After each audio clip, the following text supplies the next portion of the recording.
안녕하세요. 시원스쿨 러시아어 마샤스입니다. 지난 영상에 이어 오늘도 저와 함께 도스토옙스키 대표작 하나를 살펴볼 건데요. 오늘의 작품은 바로 카라마조프가의 형제들입니다. 여러분, 이 소설 이름 들어보셨나요?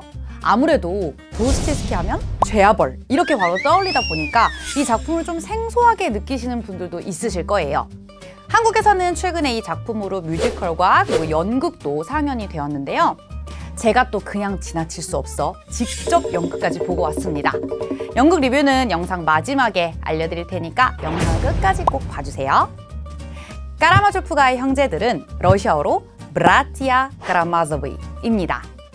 이 작품은 도스토옙스키가 사망한 1881년 바로 직전 해인 1880년에 출간된 작품으로 그의 유작이라고 볼 수 있습니다.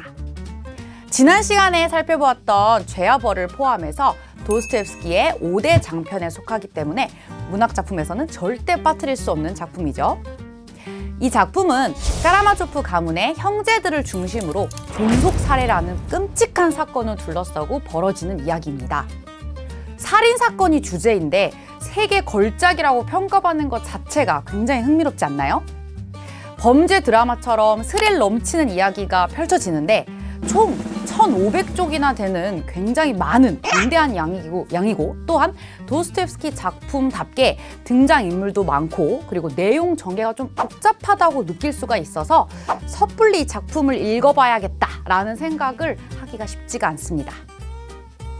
카라마조프가의 형제들에서는 단순히 살인사건만을 다루는 게 아니고 그 주인공들만의 얽히고 설킨 러브스토리, 그러니까 그야말로 막장 로맨스가 펼쳐지는데요. 마치 우리가 욕하면서 끝까지 막장 드라마를 시청하는 것처럼 손에 땀을 쥐면서 다음 내용이 궁금해지는 그런 소설이라고 볼 수 있습니다. 세계적인 문호인 도스토옙스키 작품에 이런 내용이 나올 줄은 여러분들 상상도 못하셨죠? 여러분들 많이 궁금해하실 테니까 이제 빨리 작품 속으로 들어가 볼게요.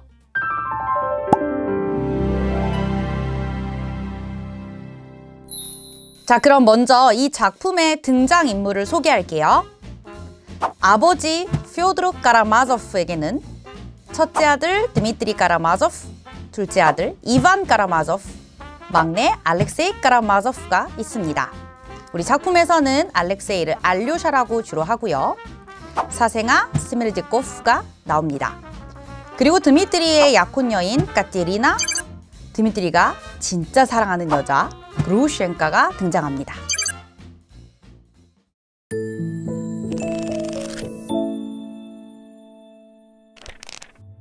자, 이제 작품의 줄거리에 대해서 소개해 드릴게요.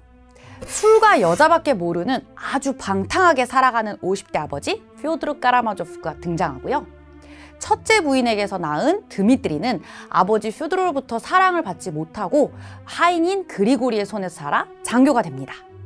그는 사실 아버지를 많이 닮아서 방탕한 행동을 거듭하지만 정열과 순수함을 가진 인물입니다. 둘째 부인에게서 낳은 이반과 알료샤에게도 역시 아버지 퓨오드르는 관심이 없습니다. 이반은 냉정한 인물인데 지적이지만 차가운 눈으로 세상을 바라보는 당시의 러시아 지식인들을 상징하고 있고요. 알료샤는 이 작품에서 유일하게 천사 캐릭터를 가지고 있고 자애가 넘치는 수도사로서 당시의 종교인을 상징합니다. 장남인 드미트리는 돌아가신 어머니의 유산을 받기 위해 끝없이 아버지랑 갈등을 하고요. 이제 분위기를 좀 바꿔서 꼬여버린 로맨스 관계에 대해서 말씀드릴게요. 장남 드미트리가 까테리나와 약혼한 사이인데 사실 그는 그루셴카란 여자에 푹 빠져 있어요. 여기서 문제는 아버지 퓨오드르 역시 그루셴카를 사랑하고 있다는 점이죠. 그루셴카는 정말 판무파탈인가 봐요. 이렇듯 퓨오드르와 드미트리는 재산 문제 그리고 애정 문제까지 겹쳐서 갈등의 최고조에 달하게 됩니다. 아버지에 대한 분노가 극에 달해서 아버지를 죽여버리겠다는 말을 공공연히 하고 다니고 실제로 폭행까지 합니다. 그런데 어느 날 아버지 퓨오드르가 살해된 채 발견이 돼요. 정말 드미트리가 죽는 걸까요? 범인은 바로 의외의 인물인 퓨오드르의 사생아 스미르제코프입니다. 평생 하인 취급을 받고 삶이 너무 괴로워 퓨오드르가 항상 자신을 막대하는 그 행동에 분노하고 있었던 거죠. 하지만 그 범인을 찾는 과정에서 이 사건이 일어날 밤에 스미르제코프는 간질병 발작을 일으켜서 누워 있었다는 증언이 있어 용의선상에서 제외가 되고 결국은 갈등 관계에 있었던 그 드미트리가 범인으로 지목됩니다.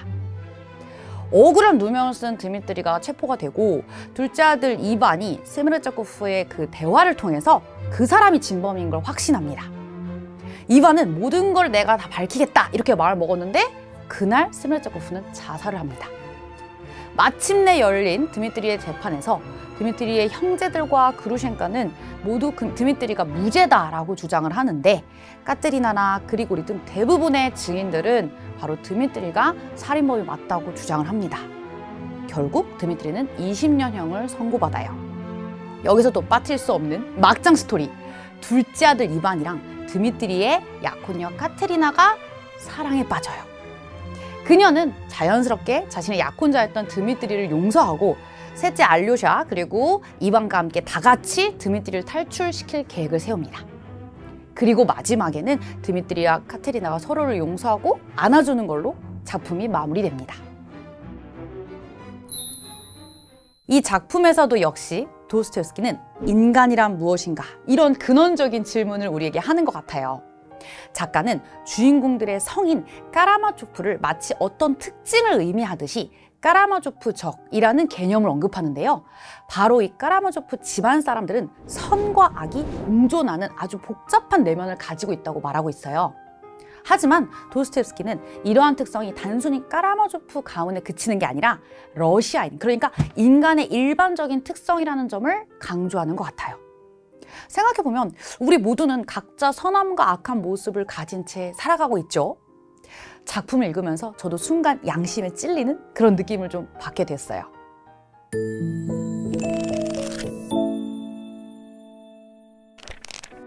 이제 제가 직접 보고 온 연극 까라마조프가의 형제들 리뷰를 해드릴게요. 지난 영상에서 도스토옙스키가 총사령 집행 바로 직전에 겨우 목숨을 구했다고 말씀드렸던 거 기억하시나요? 바로 이 장면부터 연극이 시작되더라고요. 그러니까 이 실제 작품에선 등장하지 않는 작가 도스토옙스키가 직접 출연을 해서 마치 우리에게 이 까라마조프가 형제들 이야기를 들려주는 형식으로 공연이 진행됩니다. 그리고 마지막 장면이 이 작품이 완성된 후 1년이 지난 1881년에 그가 생을 마감하는 모습이 연출되면서 공연이 마무리됩니다. 이런 구성이 전 정말 좀 흥미로웠던 것 같아요. 그리고 이 소설이 1500쪽이 넘는 엄청나게 많은 양이라서 그런지 연극에서 장장 6시간 동안 진행이 되더라고요. 물론 이렇게 긴 시간 동안 앉아서 공연을 보는 관객들도 굉장히 힘들지만 직접 연기하는 이 배우들은 얼마나 힘들까 이런 생각도 들었고 아 진짜 대단하다라는 생각이 들었습니다. 소설로만 보던 작품을 직접 공연으로 보니까 확실히 작품 이해도도 좀 높아지고 작가가 말하고자 하는 이 메시지를 공연 보는 내내 생각해 볼 수 있는 그런 좋은 기회였습니다. 여러분들도 앞으로 이 작품을 연극이나 아니면 뮤지컬로 접할 수 있는 기회가 생기다면 꼭 보시기를 추천드립니다. 오늘도 이 작품에 나오는 좋은 구절 하나 알려드릴게요. Если не дойдете до счастья, то всегда помните, что вы на хорошей дороге, и постарайтесь с нее не сходить. Главное, убегайте лжи, всякой лжи, лжи себе самой в особенности. Наблюдайте свою ложь и вглядывайтесь в нее каждый час, каждую минуту. 설령 당신이 행복에 다다르지 못한다 해도 좋은 길을 걷고 계신다는 것을 언제나 기억하시고 그 길에서 벗어나지 않도록 노력하십시오. 무엇보다 거짓을, 모든 종류의 거짓을, 특히 자신에 대한 거짓을 피하십시오. 자신의 거짓을 관찰하고 매 시간, 매분 그것을 들여다보십시오.